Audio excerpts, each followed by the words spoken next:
wamenya n'enzigi z'ekikomo.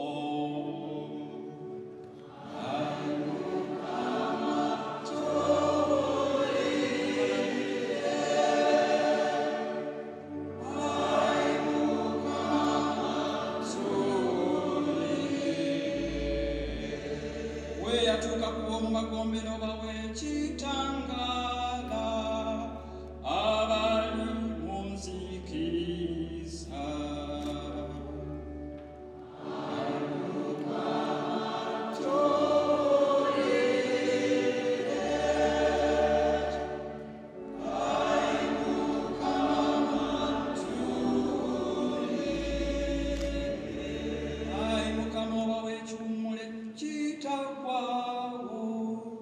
N'ekitangala eky'olubeerera kibaakire. Ayi Mukama tuwulire, ayi Mukama tuwulire. Ayi Mukama Pawulo muwe ekiwummula ekitaggwaawo, n'ekitangala eky'olubeerera kimwakire. Ayi Mukama tuwulire, ayi Mukama tuwulire.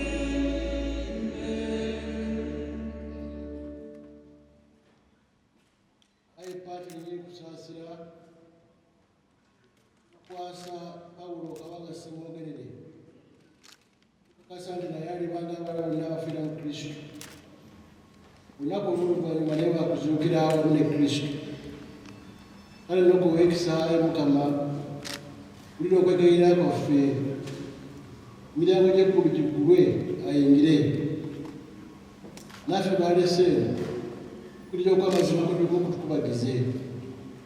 Tukusaba nga tuta mu Kristo Mukama waffe.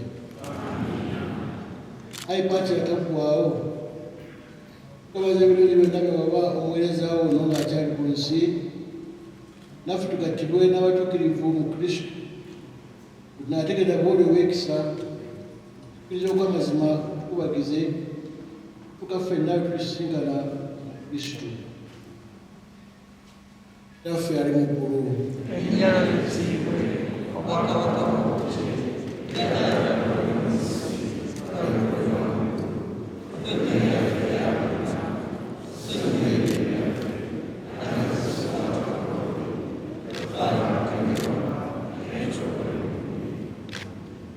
Irembe Maria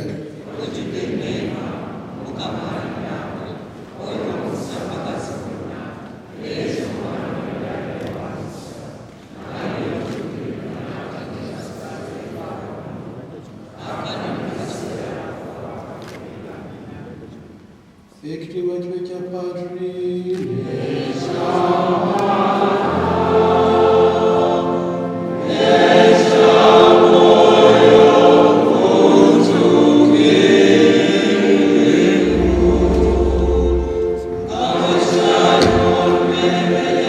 bagambe bakolesa bali bannaffe abafumbo nabo kabatwala essaala kabawerekera munnaabwe. Mu linnya lya Patiri n'erya Mwana n'erya Mwoyo Mutuukirivu. Amiina. Ayi Katonda Kitaffe, gwe nsibuko y'amaka n'obufumbo obutukuvu, nga tuli wamu ne Makiya Mulumba omujulizi omuwolereza waffe olw'omufumbo munnaffe Pawulo Kawanga owayise ajje gy'oli. Ffe abakkiriza nti mu batiisimu yafa era n'azuukira mu bulamu obujja mu Kristo omwana wo. Kati munnaffe ono tumukukwasa. Tukwegayiridde mulamuze ekisa atuuke mu kwesiima awamu naawe. Munne gw'alesse n'ab'enju bonna obakubagize, ate naffe otunywereze ku ndagaano zaffe okutuuka okufa. Tukikusaba nga tuyita mu Kristo Mukama waffe. Yo gy'onoosoma yene januyiza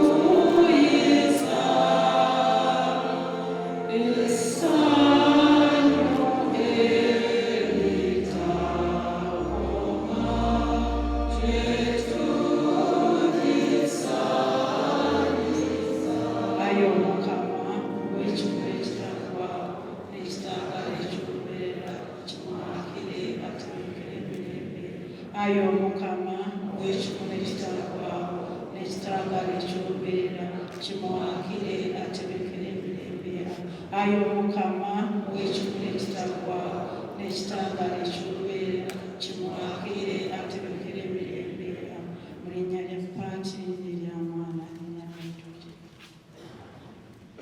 Azuukira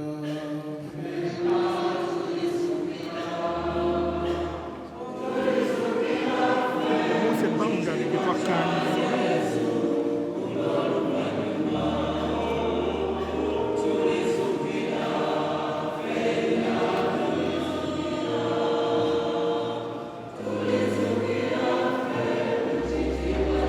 PS Supreme Mufti netuli naye wano naate tulina n'essanyu tulina mu bigambo ne mu bikolwa